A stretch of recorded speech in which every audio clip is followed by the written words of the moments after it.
We're also following another major story earlier this morning, smoke billowing over Gaza after an airstrike, as seen from Sderot, Israel.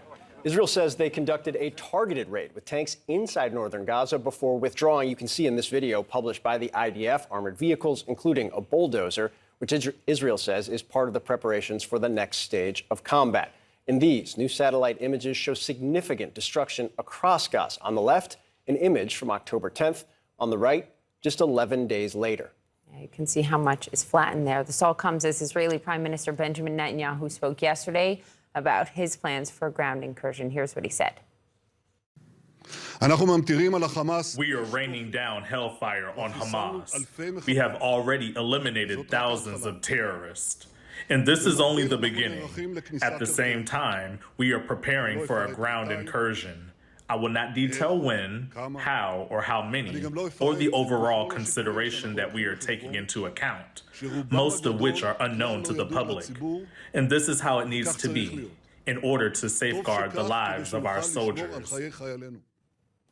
Aaron Burnett joins us from Jerusalem. Aaron, there was a big set of movements on the ground overnight, and I'm wondering how significant that was, especially in the context of what we just heard the Prime Minister say.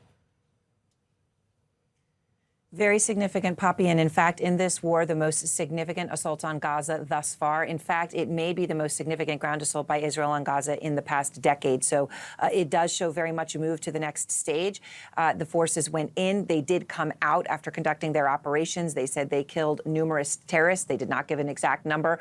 Also, anti-tank mine searching, as they went through that rubble in northern Gaza. But this is the first time in a significant way. Could be the biggest in a decade. We do know special forces, obviously, have been in Gaza, but this is a significant shift overnight.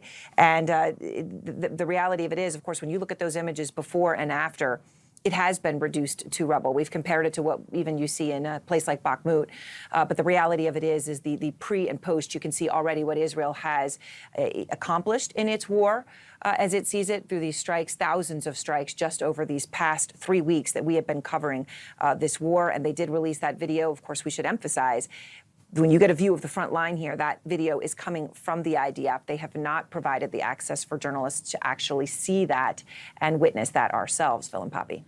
Aaron, the split screen of that you're looking at right now of the two different timelines for Gaza underscores the acute nature of the debate, the ongoing intensive debate related to humanitarian aid. The UN said it's almost run out of fuel. It's scaling back humanitarian operations. What's the latest as efforts to try and expand it seem to continue to run into roadblocks? You use the word acute, and I think that's the right word. The UN had said that they could run out of all necessary supplies for any humanitarian assistance overnight. We are now obviously in the early afternoon here in Israel. They say that they are now rationing fuel, that is giving them a bit more of time, but that they are rationing. That means obviously a lot of people are not getting what they need. Hospitals have already been shut down, many of them, from being able to provide essential services. The UN uses the word paralyzed to describe the situation that they're facing on the ground. I was talking to a pediatrician, an American, the exhaustion in her voice. She said 1 toilet for 800 people. And just that image, of course, is hard to describe. You can imagine the lines. You can imagine what that means. You can imagine the disease. And that is what an American pediatrician is experiencing along that Rafah border crossing. It is obviously significantly worse in the north. And the Israeli airstrikes, as you know, while they have decimated the north, also strike areas in Khan Yunis and closer to Rafah in the Israeli airstrikes. Hours-long bread lines, and the humanitarian crisis is dire here. They are rationing fuel, as we understand at this moment. Phil and Poppy. All right, Aaron Burnett with the latest.